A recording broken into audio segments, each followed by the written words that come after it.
Hello, everyone. My name is Gary Gomes. I'm going to talk to you about the elections and also give you an update on what's happening in Vedic astrology for you and the world overall.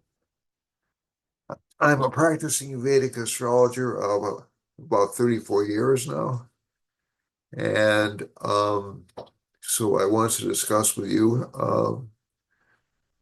what astrologically speaking, the planets hold in store for the world in general and the election on Tuesday in particular. Okay, so let me say that if you want a reading with me, you can contact me at 508-525-0001. And again, that's 508-525-0001. So you can also contact me at Gary Gomes G. That's my name, and the letter G at the end at gmail.com. Okay, so that should be easy enough to remember. If it isn't clear, just send me a message on this particular um, on the YouTube message board, and I will um, tell you the best way to contact me. We can discuss uh, what you want to cover, all those kinds of things when we talk one-on-one. And there's no commitment if you just talk with me. Okay. So so essentially it's just inquiry. So um that doesn't mean I'll give you a reading for free, but or a lesson for free, but I will discuss your options with you. Okay. All right. So that shameless self-promotion out of the way. I thought we'd talk about the elections and also a thing which is being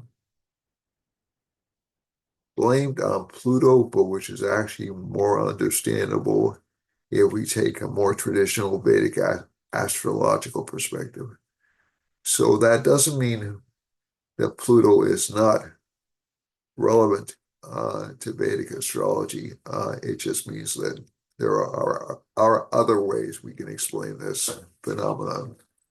Okay, so let me just pull up the charts. I'll see if I can share the chart on the screen with you. Let's see, if you have questions about anything, um, sorry, uh, let me just see, I want to stop the share up here and share again. Regarding this chart or regarding, so I have two charts up. I have one for November 5th and one for today. So we'll start with the today chart. Okay, so but I want to pull up the outer planets. Okay, so let me just see let me just pull up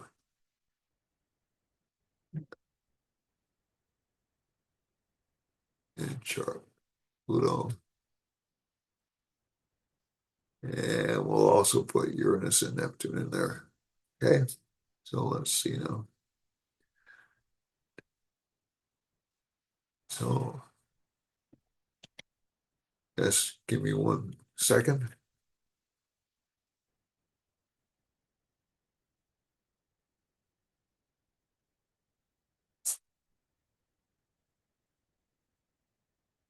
Oh, why isn't are they already there?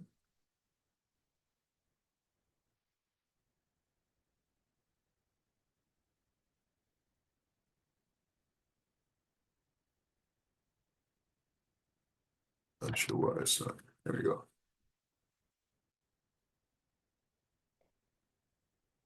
There we go. Sorry about that. And okay, so if if we look at the chart, so again, this is not going to be lengthy. If we look at the chart, we can see Pluto's in the second house. So we have a Sagittarius rising over here. That means Jupiter's going to be extremely important for this chart analysis because Jupiter rules Sagittarius. If we look at Jupiter, Jupiter's being aspected by Venus, a debilitated moon, and Mercury. So in the Vedic system, neither Mercury or, gosh, why can't I get that color straight? There we go.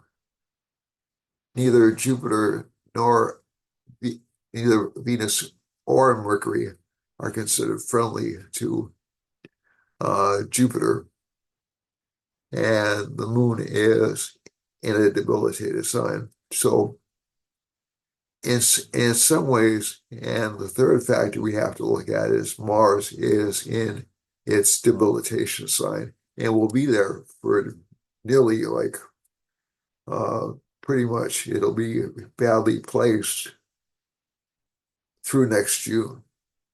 Okay. Um, Rahu, which I often use as a surrogate for Uranus and Neptune, and Ketu, Neptune and Pluto, are placed in very prominent positions in this chart. They're placed in signs that Jupiter rule. And to me, this just indicates wherever Rahu goes in a chart, it indicates disruption, especially in a sign like Pisces, disruption of belief systems or accepted norms. Okay. So you're going to see a lot more scandal over uh, faith-based issues over the next um, I'm sorry, about 9 months. And then you'll see a lot of institutional issues, especially science-based issues, come under attack in the year and a half after that, when Rahu transits over this particular sign. And then you'll see market disruptions in the year and a half after that. So essentially, I think if we look at Pluto being in Capricorn, yeah, that'll create some worldwide disruptions. But so will Rahu, and so will a weak Mars aspect in Capricorn. Okay, so essentially, it's not that you can't use these planets, the outer planets. As a matter of fact, a lot of my friends are uh, they call themselves Neo-Vedic astrologers, and they use the outer planets extensively in their work. And I find nothing wrong with that. But I think you also have what I would call in effect, it's I call it an underscore effect, basically. So essentially, a lot of these transits are going to reflect things which are already showing up in the chart if we don't include them. And that Venus-Mercury opposition, Jupiter, Venus, and Mercury being aspected by Saturn, that's why we had the slow job growth rate. It went down from, what was it, I think 250,000 new jobs in September to 12,000 new jobs in October. And again, part of that was caused by strikes and um, natural catastrophes, of course, but that's an awfully, essentially, the job growth went down to 5% of what it was. That's a really significant dip. And that's going to continue really for about, I'm not sure if it's going to continue for 2 quarters. Basically, this is basically the start of the recession or the slower economic growth that we've been warned about for a couple of years, and it's nothing to do. So you can have slow growth because of a disaster. That was really what COVID did. Essentially when the economy was shut down and people were afraid to leave their houses. That's essentially the equivalent of a of a disaster-driven economic slowdown. So you'll see quite a few of these bumps because of Mars being where it is over the next year and a half, or over the next 9 months or so, excuse me. And you'll also see Capricorn, which is a sign of solidity and stability in business, and also the Sun in Libra, which is the sign of trade, um, being debilitated this month.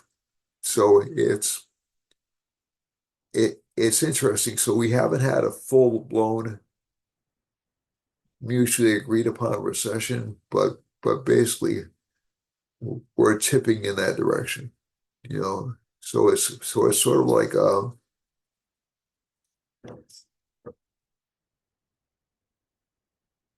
pattern. And one of the problems you run into is when Saturn leaves, and Mars is also aspecting Saturn in the chart.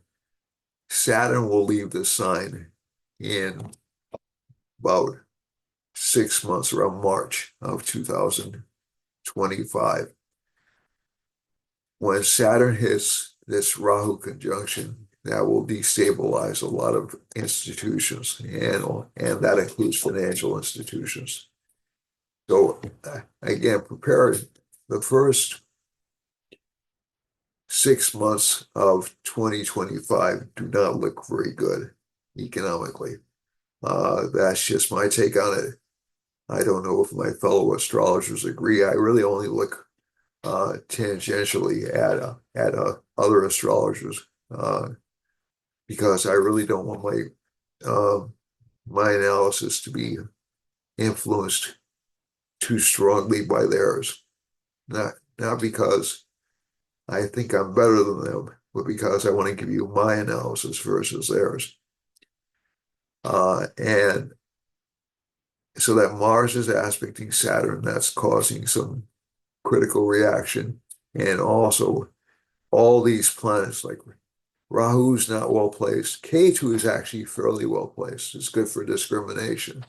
And when I mean discrimination, I mean the ability to finally uh, criticize and analyze. Okay, so that's what I mean by discrimination, not nothing to do with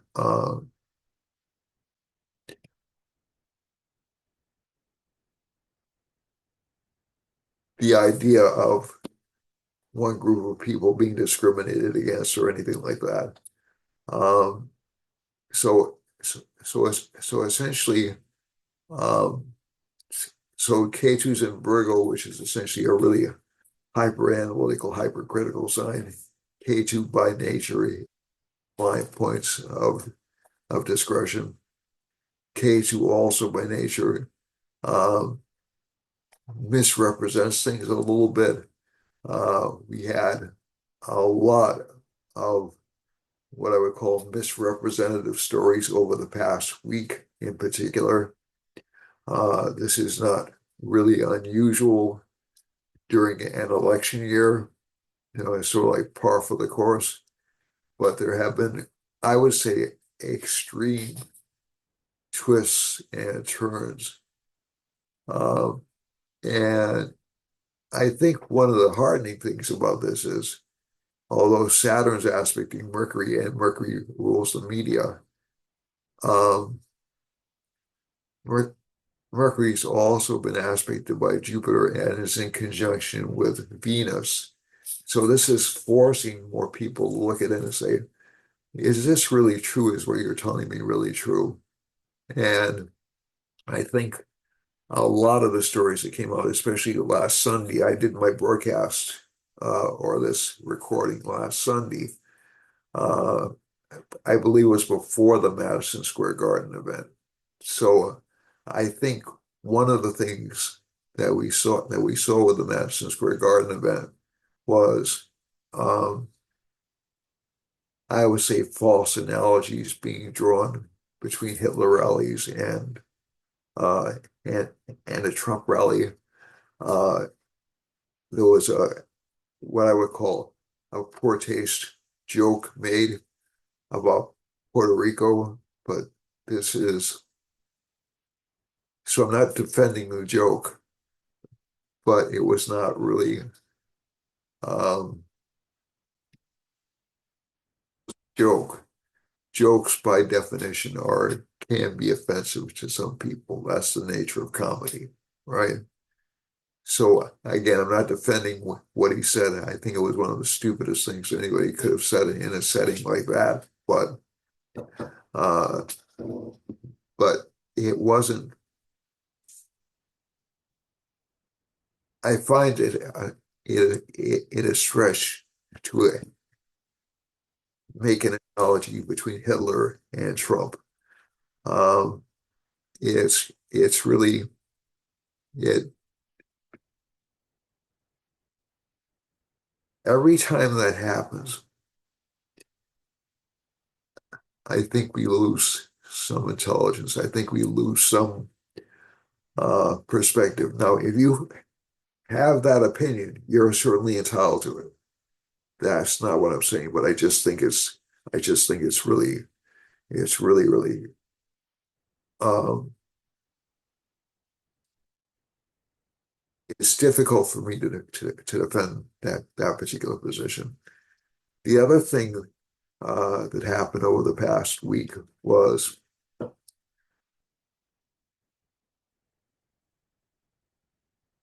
the Liz Cheney firing squad analogy, and that was taken out of context.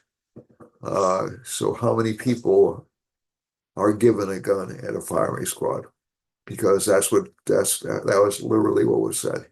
You know, I like to see her given a gun, and it so if you just think about some of these things just a little bit, they go like you go like, what are they trying to do? But again, this is what's happening, and the other side does it just as much. It's not so. Um, so I think basically we should just kind of inure ourselves against um, the outrage and try. My recommendation would be to try to make objective assessment as objective as you can be of who you think would be the better candidate for your needs, and try not to get fired up by these people who are essentially uh, trying to manipulate you for ratings. And that's basically what it comes down to. I hate to be so cynical about that, but that was one of the main things that made me quit journalism. I was a journalism major for a while in college, and that was one of the things that made me quit journalism because journalism, even back then, was not about determining the truth. It was about personality and getting ratings. And I understand the commercial impulse. I understand that perfectly well. I'm broadcasting to you in part to give you information, but also in the hope that you'll use my services. I understand. I get that completely, but I don't not out and out misrepresent things to you. I will give you my best analysis and say this is what I think, and you can take that with you and do whatever you like with it. So I I see too much. It's disturbing how much I've seen um, taken out of context, taken to fire people up. I can think back to the Haitian uh,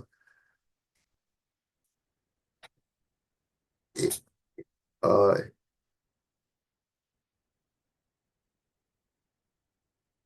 rumor of Haitians eating pets. You know, I thought personally, I thought that was out of line. Okay. But I've just seen so many more attacks lately on uh, basically trying to uh,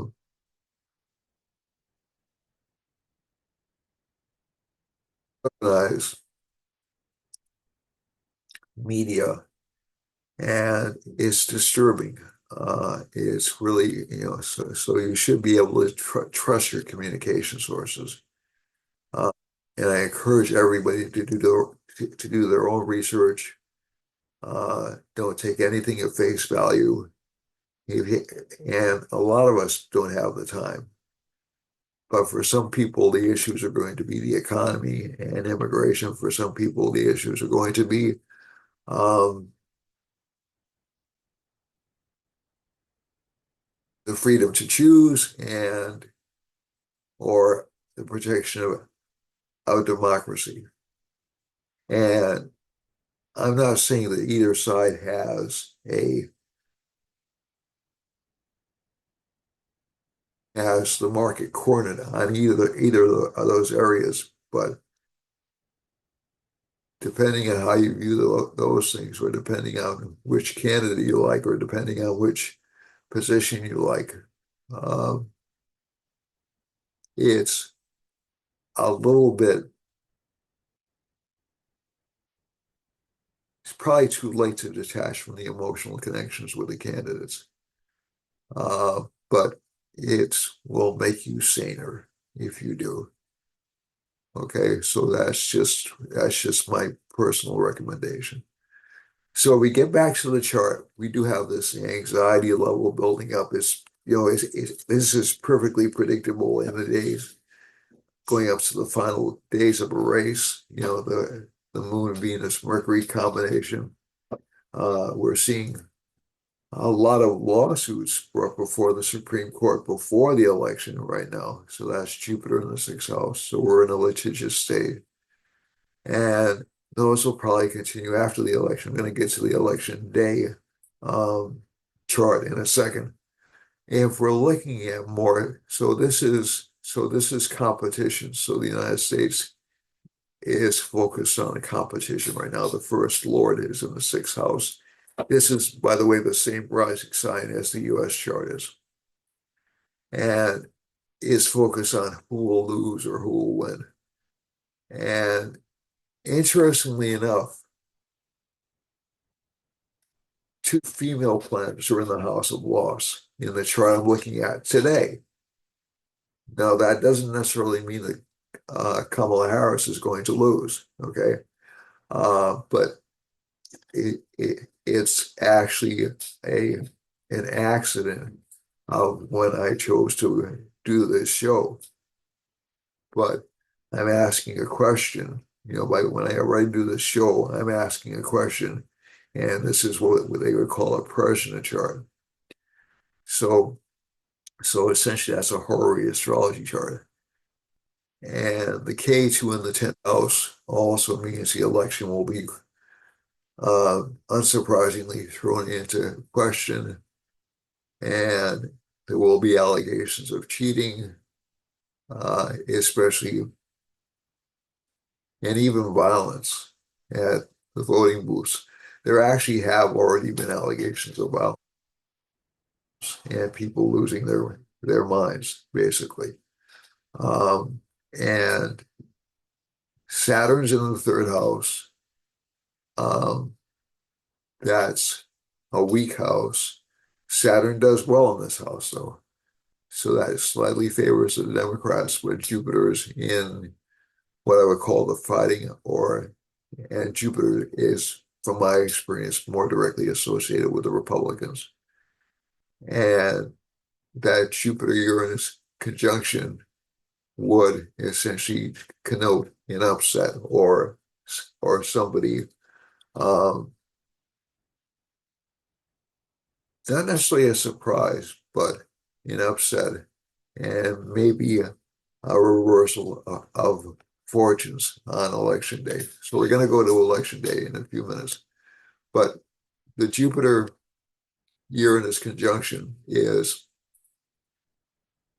basically, it'll give a twist to the election with that Jupiter Moon Venus combination is sort of interesting, at least from what I can see from this chart, because of allegations of fairness, access, things like that all come into play. Also, Mars in the eighth house does indicate threats or conspiracies, and actually not really well thought out conspiracies, if I'm honest with you, during resulting from the election or influencing the election. So if we're looking at this as a practical chart for the week ahead, Jupiter's in the sixth house. If we go, so there'll be a lot of struggle over the next few months, a lot of financial worries.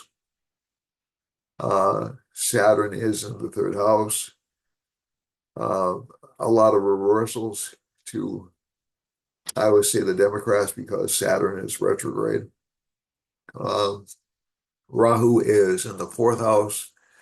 It will disrupt the chain of command or the chain of authority. Okay, so this has nothing to do with Harris as a non-traditional candidate. It actually has to do with whether or not the seat of power will change. And Rahu in the fourth tends to indicate the seat of power will change.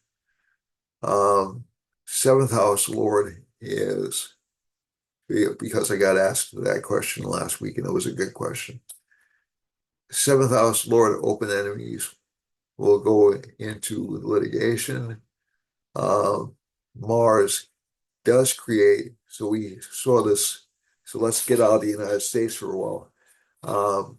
Mars in Cancer and Rahu in Pisces does indicate the possibility of flooding. K2 in an Earth sign also includes that. And we did see those unprecedented floods in Spain. We're seeing, and we'll look at the world map in a few minutes, but I think that was something I mentioned last week. There were some lines running through Spain. I don't know if I necessarily identify them as natural catastrophes or political catastrophes, but I think it was the latter. But actually, it was a natural catastrophe for Spain, and I think also from this chart, governments are going to be essentially trying to influence elections, but very weakly. Um, and I also think we're going to see a lot of uproar, and I would even say behind the scenes violence in a variety of countries, maybe even several coup attempts over the next few months in various countries around the world. And the main reason I say that is because Mars is debilitated, and basically you'll see a lot of disruption in the election cycle. As I indicated last week, um, I think, and a couple of weeks before that, there is from England who's been advising the Harris campaign, and one of his goals is to eliminate Elon Musk's X or Twitter. So this has been kind of interesting in that we have um, what what's ostensibly an ally government trying to influence U.S. elections. Um, but I really don't think this is a new matter. I think this is um, something we don't talk about that much. Uh, and so so basically, is this a surprise? No, not really. I mean, the U.S. has tried to influence elections for years and years and years. One of the reasons that uh, Putin got mad at Secretary Clinton was because Secretary Clinton rightly the Russian elections fraudulent. And, uh, obviously, Russia is, is essentially a dictatorship. Obviously, they were, but at the same time, that's like putting a target on your back. If, you know, and we don't reflect, especially in the United States, we don't reflect how our actions have essentially our interest in regime change since the 1990s. It's been very obvious, has made a lot of governments from around the world really ticked off at us. And I think that's essentially the same thing we're trying to provoke uh, in the Ukraine war, or certainly assisting in that. And that always we always end up getting a government that's worse for ourselves and better for ourselves, almost inevitably. Uh, so so so again, these are the kinds of things that I'm looking at from this chart. So definitely, I mean, politics isn't the only thing I'm touching on here. There'll be financial worries about setbacks in the economy because of Saturn going retrograde, worries about pessimism or undue optimism because of Jupiter going retrograde, um, and worries about commerce and even disruption and debt because of all these planets in the 12th house. And these are, like I said last week, these aren't problems which are specific to the United States. These are worldwide problems. The COVID epidemic had long-lasting, just the same as, the 9/11 attacks had long-lasting impact on the U.S. economy. The COVID epidemic had a long-lasting effect not only on the U.S. economy, but on the world economy, and sort of the 9/11 attacks, to be honest. So I think one of the things that we tend to look at is we say, okay, well, we recovered. Well, it took us a long time to recover. Um, the Bush um, financial,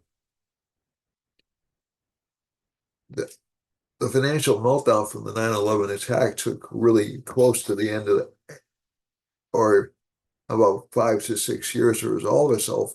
And then we ended up with another financial collapse in 2007 because of borrowing.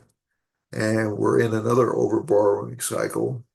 Um, so that recession was the second slowest recovery, and that was cleaned up by the end of the Obama administration and going into the first uh, part of the Trump administration. But there's still a lot of debt left in the Trump administration, and then you have more debt coming um, out of COVID, understandably, and a lot of countries actually have more generous benefits to their populations than the United States did.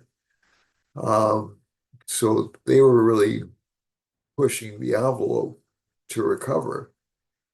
And so what happens in 2022, Russia decides to attack Ukraine, and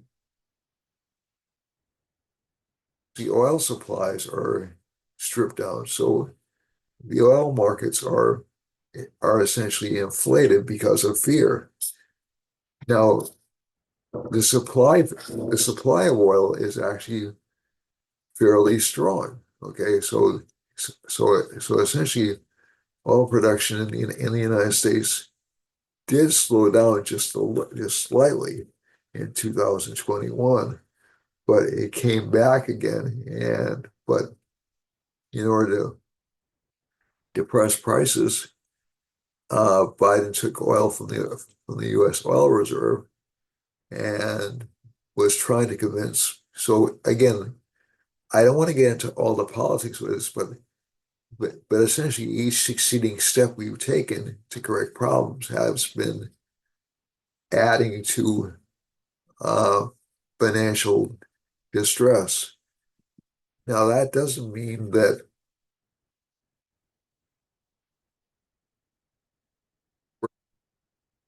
irredeemable cycle, but it's pretty dangerous to keep that level of debt so high for so long without substantial economic growth. So again, that's one of the things I, that I'm saying we're going to see a lot of um, adjustments, especially over the next 9 months to the economic cycle, because we're still laboring under debt that was some of it was initiated in the Johnson years, some of it was initiated in the Reagan years, some of it was initiated in the Clinton and Bush years, and some of it was initiated in the Obama years, and in the Trump years, and in the Biden years. So this is not any one party we can look at and say, "Oh, you did that." It was essentially part of an ongoing pattern. Now, it, I I'm not really all that doomsdayish about debt, but there are other centers in other currencies that are um, contesting for prominence in the world, and we'll probably see some more of that over the next week as well. So I think I think one of the things we have is this Mars in Cancer. Mars is connected with oil supplies and oil prices and things that come out of the ground. So that Mars in Cancer is going to be a really important uh, issue over the next few months. And as a matter of fact, all those changes that happened since the 1980s and 1990s have actually aggravated the immigration problems that most of Europe and the United States are facing right now, other countries as well. So, so again, we have to look at maybe just some dissatisfaction with uh, how foreign policy has been approached, how we haven't been mindful of what we've been doing, and also the fact that the government has probably, I think in most countries, the government's trying to control communications, Saturn's aspecting Mercury, and also that they're trying to uh, manipulate and um, push us in one direction or the other. So it's very, I'm not trying to make this more confusing than it is, but we're also in an environment where K2 in Virgo makes it easy for natural catastrophes to occur. Okay, so wrecks and those kinds of things. So I'm not trying to scare anybody, but again, the next, I would say 9 months will be critical. And obviously, if you have um, people whose emotions are easily triggered, which is what the Mars in Cancer does, then it becomes a bit easier for war to break out. Okay, so this is the chart for the election day. Okay, um, and we have Mars aspecting the Sun as we have right now. Venus and Mercury are alone in the second house. Saturn is aspecting Venus and Mercury. Moon is in the fifth house. So that favors both candidates actually, because it's in the fifth house of politics from Trump's rising sign, and it's in the seventh house of partnerships from Kamala Harris's rising sign. So I have her as a Gemini rising. I'm not convinced she's a Taurus rising. Um, the other thing is you have uh, Jupiter, but Jupiter's in the 12th house in Kamala's chart, or from Kamala's chart. Now, this can give, as I said last week, it can give last minute rescues, but it doesn't necessarily give last minute victories. So there's a difference. And this Jupiter is going through Trump's 10th house. Now, again, it's a retrograde Jupiter. It may give too much optimism on his part. But again, I'm still seeing this as ultimately favoring Trump as opposed to Harris. Uh, Rahu's in Kamala's 10th house. Rahu can give positions or gains of authority, but it's also been my experience that it also it can also give false victories or false impressions. So I don't necessarily view Rahu as being a house, a planet that gives readily predictable results. It depends on where its leader is. Rahu's Lord is in the 12th house in Kamala's chart. That may look like an initial win and then an initial and then a loss. In Trump's chart, Rahu's in the 8th house. He does have a lot of people who just inherently dislike him. And I understand that completely. If we're looking at election day itself, though, it looks like the government will be involved in that election. And now that may seem obvious, but this is going to be a little bit more deliberate. And there will be a delay in figuring out what the outcome is. Okay. Um, this delay may take a few months.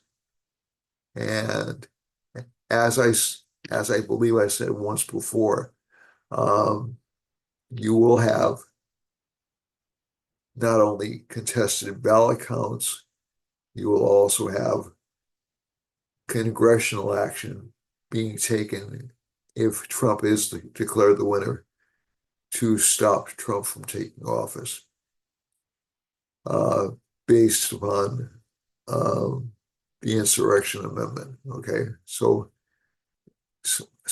essentially, I think ultimately he will not be successful. Uh, law cases will still come up. Okay, so by this time, Judge Merchan can make the guilty verdict, uh, or can make the sentence, excuse me. And I think that'll play a significant role in the election. But again, it's Rahu. So Rahu doesn't necessarily give lasting results. You know, it's important to keep that in mind because I think some of my colleagues have become enamored of Rahu, and Rahu it's a really tricky planet to analyze. So it gives great success. It gives momentous success. Okay. But it also can, it's not really a thief, but it can give the illusion of success as well. Okay. So that's an important factor to keep in mind. Um, Jupiter is more reliable as a planet. It's more consistent. It's a favorable planet for Trump's rising sign. Um, Rahu is a favorable planet for Kamala Harris's rising sign. So a lot of these things are going to play into it. So it's going to be a battle between Jupiter and Rahu, basically, which is more significant in the chart. Um, I think in this chart, on election day, Jupiter's in the 8th house.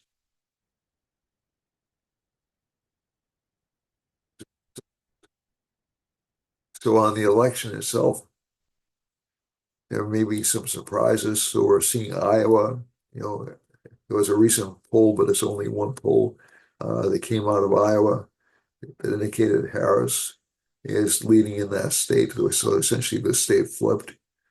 Um, but I'm still sticking with Trump being the ultimate victor. But it's really it is not going to end on election day.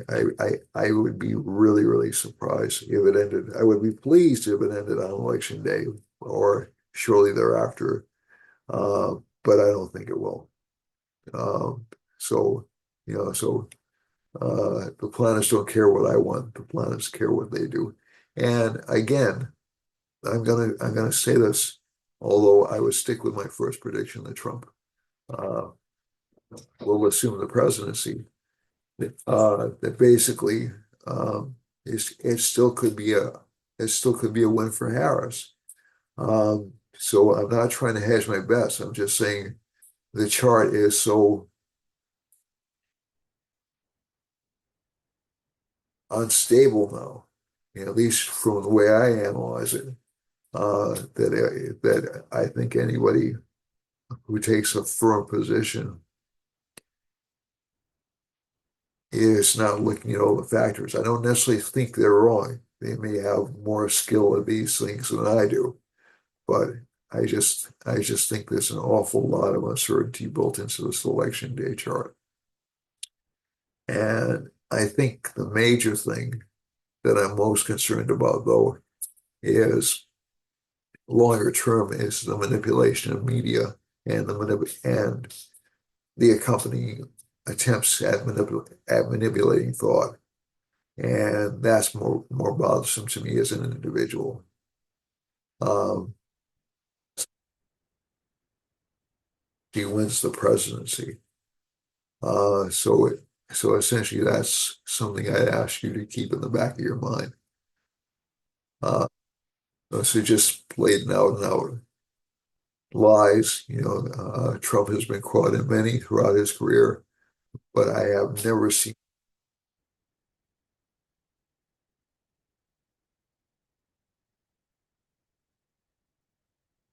as actively engaged in misrepresenting events as I have over the past year or so. And that was one of the things in 2000, both in 2015 and 2019, that made me look more closely at the charts of the candidates. Um, and there's that's a danger. That's a real danger to our democracy or to or to any kind of a democratically um, elected government because we we can only make good decisions based upon truthful and accurate representation nation, and we're not getting that. So, and and we're not getting it from people who we trusted for a long time, and they've been misrepresenting themselves to us for a long time. So I get off my soapbox, and like I said, there are more existential issues over the next year or so.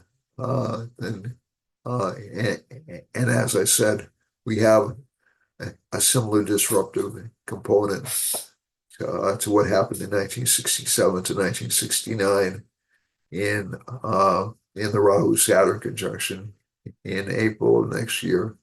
So I would pay close attention to that, especially after March when Saturn enters Pisces.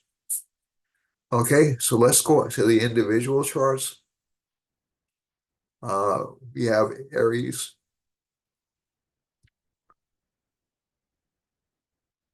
Aries has Jupiter in the second house. So again, there's this continuing pattern of earning, but the money kind of flowing out the door, basically as soon as it's earned.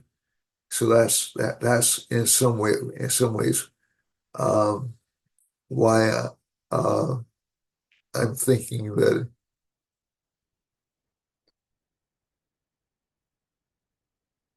we're, they were heading to a kind of an economic um, crisis. One, two, three, four. The first house lord is in the fourth house, so people will get more angry about it. Aries will get more angry about it. Case, who's in the sixth house, will feel like they're cheated. Relationship partners will be difficult to deal with. Um, Venus and Mercury are in the eighth house. There'll be a lot of investigation for this sign. Moon is in Mula Nakshatra, which is essentially a destructive nakshatra. I should have mentioned that when I was going over the election results. But that particular nakshatra is um, it tears down to build up. Okay, um, so so so basically, I would not expect the election to be calm. I would not expect to see a continuity of one party in power uh, with this moon and bull nakshatra, or of the same party in power. Let's get back to Aries. Sorry about that, Aries. Saturn's in the 10th, is in the 11th house, a lot of hard work, but basically it'll be successful. But again, you're going to have to watch this tendency towards spending too much. And this lasts from April 15th. This sign goes from April 15th through May 15th. For Taurus, Taurus goes from May 15th to June 15th, using the sidereal zodiac. Jupiter's in the first house, gives some financial gains, maybe even some inheritances connected with property or land, but hard fought. Um, the other thing is K2's in the fifth house, so it does give some problems with family members or children. Sun is in the sixth house. This sign will have to be careful about the health of family members, especially mothers. And Venus and Mercury, actually not a bad placement for this chart for romantic involvements or romantic engagements, but there will be delays or obstructions on them. Moon is in the eighth house and Saturn's in the 10th. So this essentially gives a very strong um, tendency towards uh, this sign becoming a little bit dictatorial or aggressively dictatorial. Rahu's in the 10th, is in the 11th house, and so there will be, you'll have to watch out for your friends being a little bit phony or famous. Take your pick. For Gemini, this is June 15th to July 15th, using the sidereal zodiac. Mars is in the second house, so again, this sign will be quick to anger, maybe a little bit frustrated. Mars is aspecting Saturn. A lot of the disruptions it's faced in relationship life, it will have more control over, but it'll also be more suspicious or more distrustful of relationship partners. Case is in the fourth house. This can give um, something of a boost, but K2 is kind of a weird planet in terms of power boosts. So K2 is in the fourth house. Its Lord is located in the sixth, so that can give unexpected obstacles or obstructions to success. Uh, Sun is in the fifth house. That's generally good for fulfillment of desires of the sign, but the sun's weak in this chart, and there's no cancellation of debilitation. The sun is definitely weak. So when a planet's weak or debilitated, there's a phenomenon in Indian astrology which is Nitya Bhanga, which is essentially you have um, a planet, there's some status of another planet which changes that and makes a debilitating drawing. This doesn't happen in this case. So this will give some problems with children and maybe some depressions to children, or else some difficulty with past life karma. Sixth house, um, the Lord of the fifth house does indicate there are a lot of enemies in the chart, but Venus does help it a little bit. But Venus really doesn't particularly like the sixth house placement. Moon is in the seventh house. That's generally uh, good for a change in relationship status or a change in relationship. Saturn's in the ninth house, which is good for luck, but again, it'll be slow in delivery. 10th house has Rahu in it. So again, it's this impression. Rahu gives the impression that you can get everything you want without effort. And but Rahu's Lord sits in the 12th house, so you will have to spend something, you will have to give up something in order to get what you want. For Gemini, for Cancer rising, excuse me, Cancer, now this is paradoxical because Mars is actually well placed in this sign because it rules the 10th house of career and the fifth house of luck. So that's considered to be a good placement. But Mars is debilitated in this sign. And I like to explain it in that Mars is energy, uh, and it's kind of a hot energy in the chart. And it's in a planet which likes tepid water, so like lukewarm water. So it kind of upsets us more strongly. It makes us more aggressive. So Cancer can pull off some impressive wins this coming week. But I think the problem you run into, and I'm going to go back to the chart for today. I think the problem that you run into is that Mars has this kind of, so right now there is a cancellation of debilitation of Mars, but the moon is also debilitated. So that's not the best cancellation of debilitation. If we look at it carefully, Mars is, so essentially it will give some luck with children. It will give some work connected with children, but it'll still be a difficult month emotionally or a difficult week. Sun, the Lord of the second house of money, is debilitated as well. So a lot of new projects you're trying to put forward uh, won't work that well, and status will be a little bit hurt. But K2 gives a certain amount of fearlessness in this particular sign, so that's good. Venus and Mercury in the fifth house are normally good placements, so that should give some financial growth. And Saturn is placed in the eighth house where it's been for the past couple of years. So again, it's causing people to rethink their strategies, rethink their relationship life. And Rahu's in the ninth house, so we'll give a temporary lift to this particular sign. Okay, and Jupiter's in the 11th, so that'll give some financial gains for this sign. Let's see now. Leo. Leo has no planets in the first house.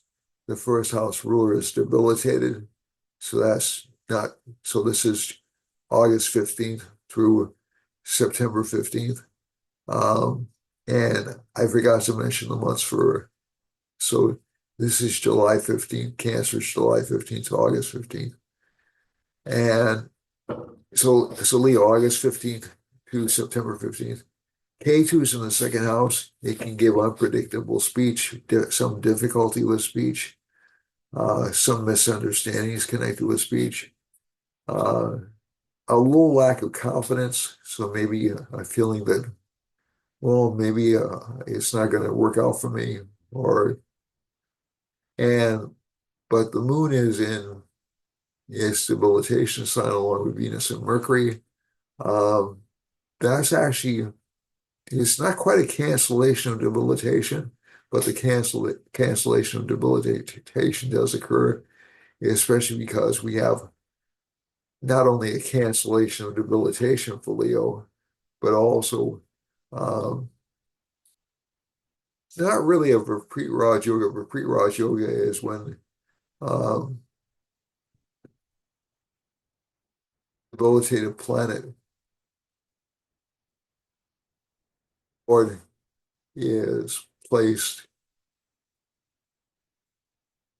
or excuse me, when a sixth, eighth, or 12th house lord is placed in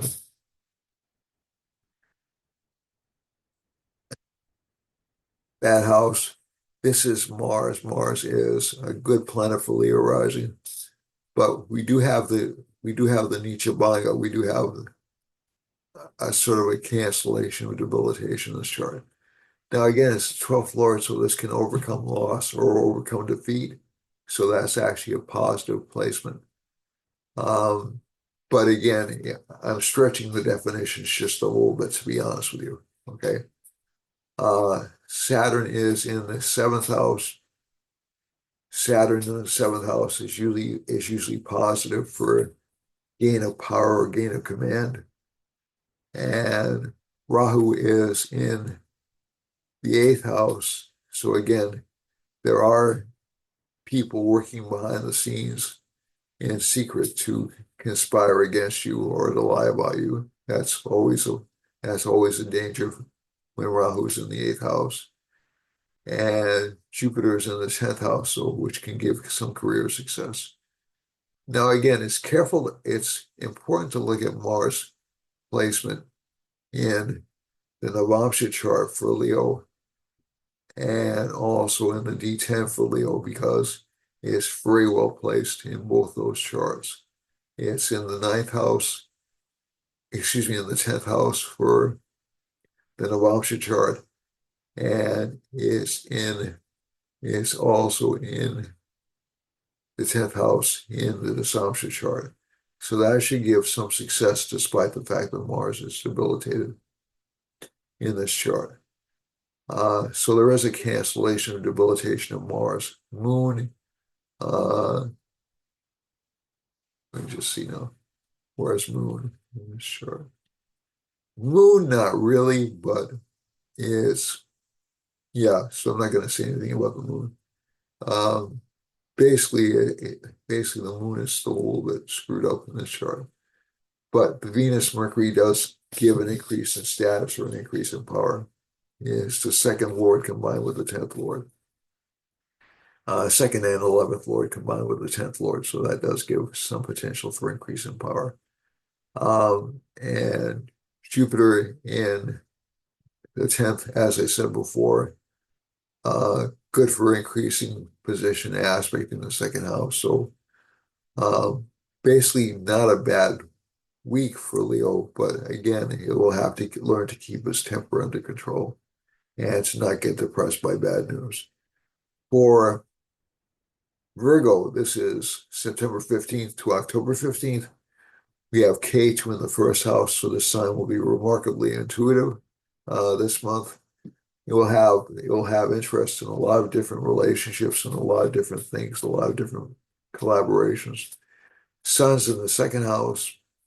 Money situation may not be that great, but again, it's not really horrible because you have the 12th lord debilitated. So again, it tends to minimize losses. Uh, Venus, Moon, and Mercury are in conjunction in the third house. So some of the desires or ambitions you have may have to be put on hold just out of consideration for other people. Saturn's in the sixth house. It's a very good combination for fighting back or for gaining triumph through hard work. Rahu in the seventh house, again, a little bit dangerous for relationship life. I wouldn't recommend getting involved in any new business ventures unless you've known the person before or unless you're planning to do things independently from them. Jupiter's in the ninth. That's actually a really good placement for this rising sign. So the business partnerships, maybe with somebody from another country or somebody who has the same belief systems you have. So that actually makes Rahu positive in this chart. Okay, makes it a positive influence. Mars is in the 11th house, some expenses connected with property. Okay, but also some gains. For Libra, Sun is Lord of the 11th house in the first house, so it should bring some money in. Career-wise, though, Venus, Mercury, Moon, a lot of focus on career. Mercury's going over what's called, or I see yogi point. No, it isn't. Venus is going over a sign of wealth connected, and Mercury are going over a sign of wealth connected with Libra rising, so that should give some financial growth. Saturn's in the fifth house. That's considered a very lucky placement for Libra rising, although it's retrograde. So it should give some increased prestige or increased status. Uh, but it's also going to make the sign very cautious. Rahu's in the sixth house. There's a willingness to fight for what you believe in. Jupiter's in the eighth house.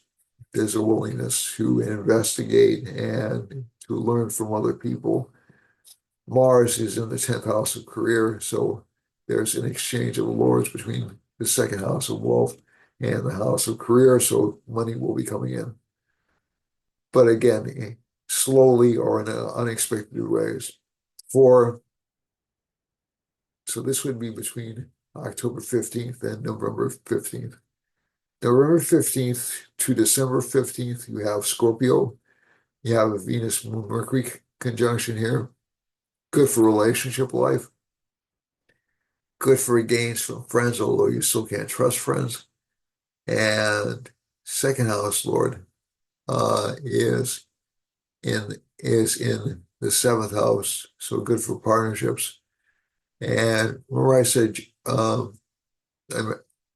I didn't mention Joe Biden's gap, but that's, this combination was what caused it, basically.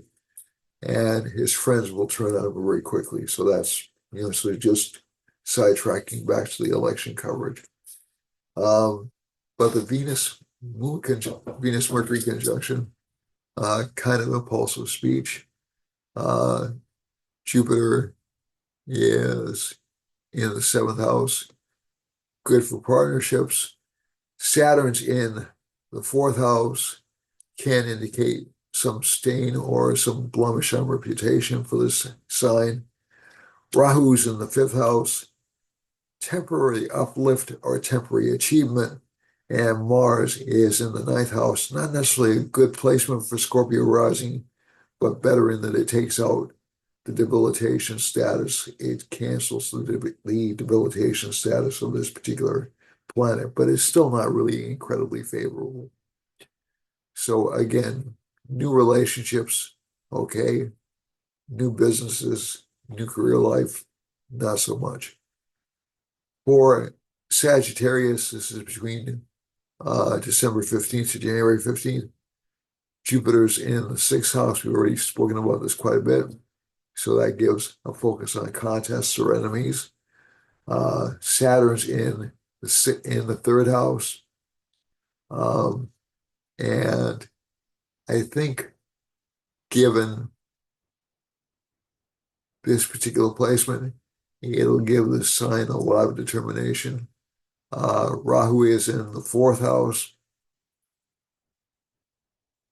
Some problems with status or recognition, even though Saturn makes this sign very forceful.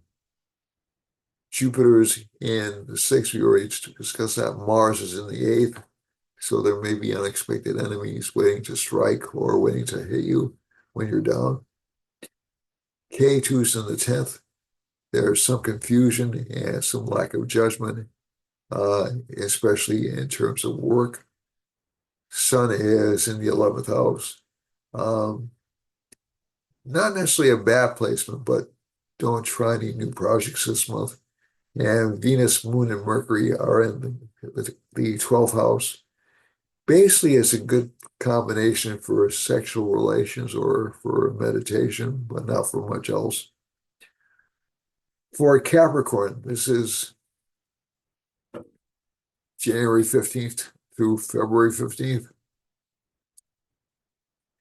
And Capricorn has Rahu in the third house and Saturn in the second house. So it's being very careful This is more of the business sign part of the zodiac. But basically, you'll see a lot of new investing. Um, and I always tend to see a lot of careless investing because of Mars's opposition to this sign, a lot of emotional investing.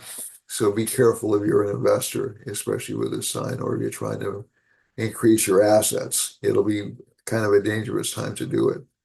Uh, is in the fifth house, which is not bad for speculation. Uh, so that's really not that bad, but focus on investments you already made, not new investments. For we have K2 in, so we have Mars in the seventh. We already discussed that. K2 is in the ninth house, so there can be unexpected obstructions to life. Sun is in the 10th house, unexpected setbacks in work, although some gains. And Venus, Mercury, Moon are in the 11th house. So this will give some gains to the sign. So it's not bad for gains, a little bit difficult for relationships though. For Aquarius, Saturn's in the king seat, in this chart. Saturn's in its own sign.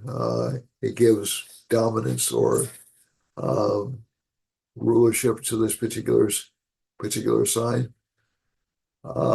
And but Rahu's in the second house. It's not quite satisfied with that. So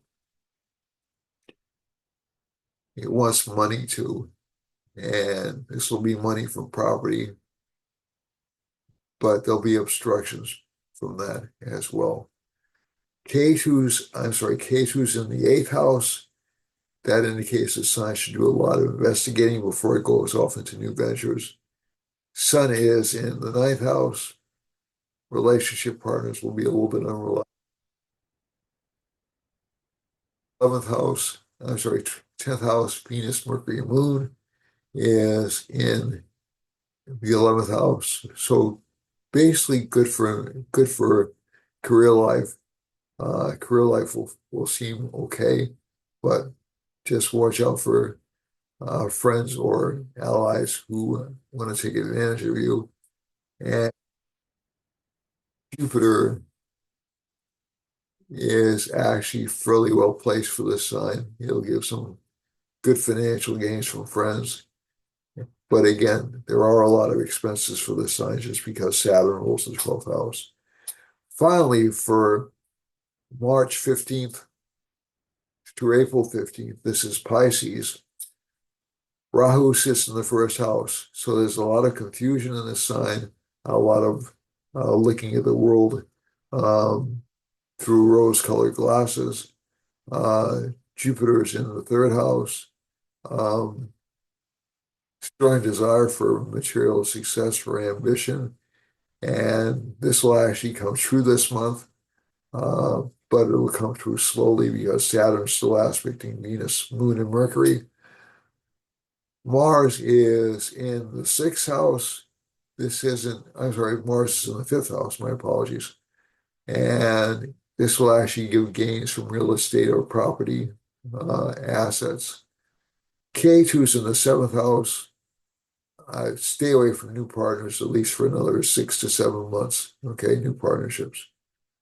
Sun is in the eighth house. Financial gains won't be as strong from unearned income as you thought initially. So even though you will get gains, financial gains from real estate or from property matters, it will still be a little bit disappointing. And some problems from the government as well because Sun's debilitated. Let's see now. And Saturn's in the 12th house, causing more expenses. One thing I neglected to mention when I was doing the analysis is over the next couple of months, um, I would expect more invasions or more provocations, especially as either the election is contested or there's a transition to a new president. So that's true whether or not Kamala or Trump wins. Uh, uh, ba ba Basically, the United States will be very vulnerable. The rest of the world will be very vulnerable. And we're going to look at the maps and see where those things may occur. Okay, let's go on to this.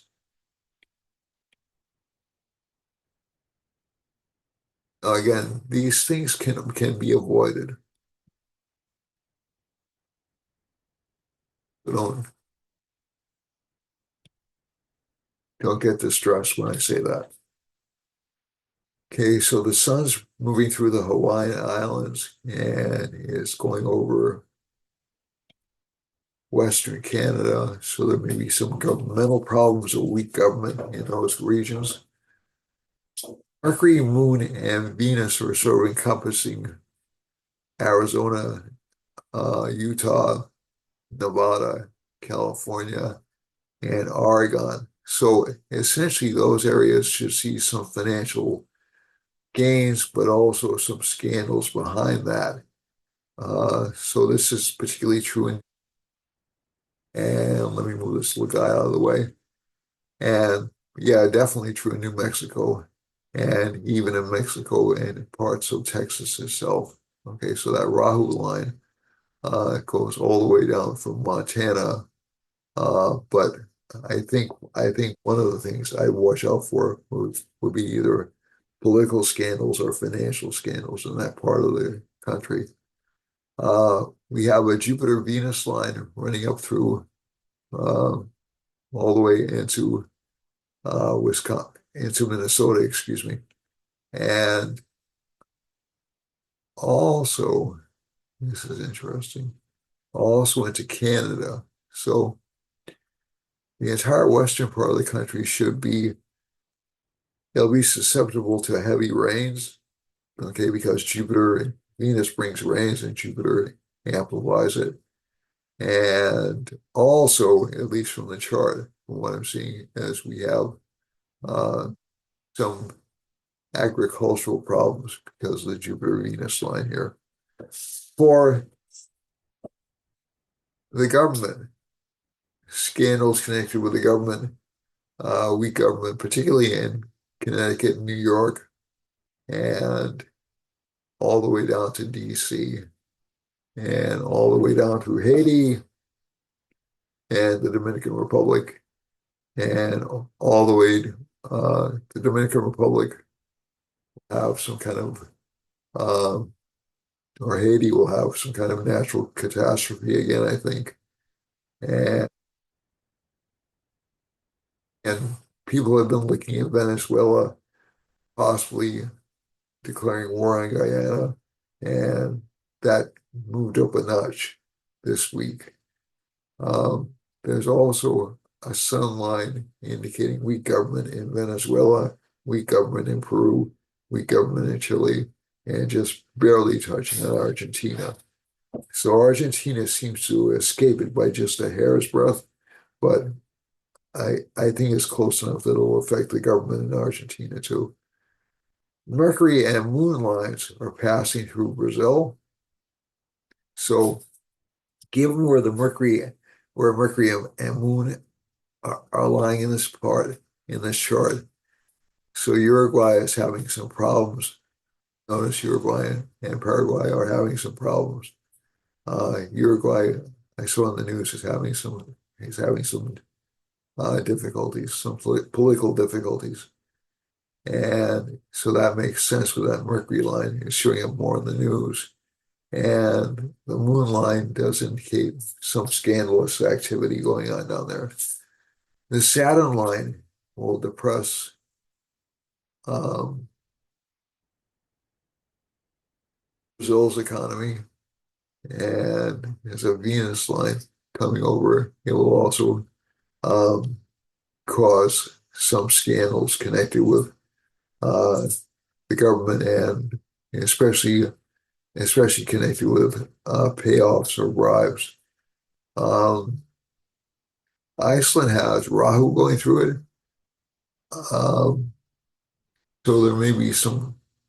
kinds of institutional problems happening in Iceland. We have a sun line running through all the way down and intersecting France and affecting Spain, and also affecting Ireland and England.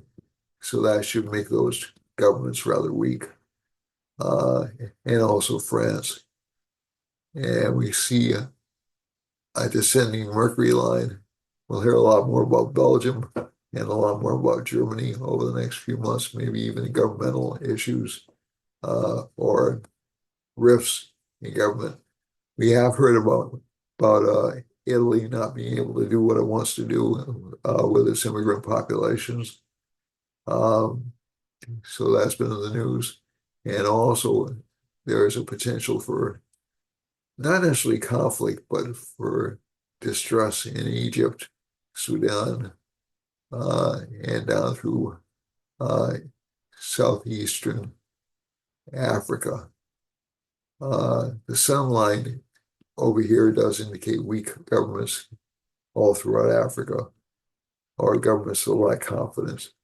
If we look over here, we have a Saturn line. So let's look up at the Ukraine. Um, Jupiter Venus line close by, but um, doesn't indicate any early resolution to the conflict. Jupiter Venus line does indicate actually there will be attempts at negotiation in Israel. Hopefully, Turkey will be involved in those somewhat, and so will Saudi Arabia. Um, Saturn is running right through Iran and hitting parts of it, and also influencing. Um,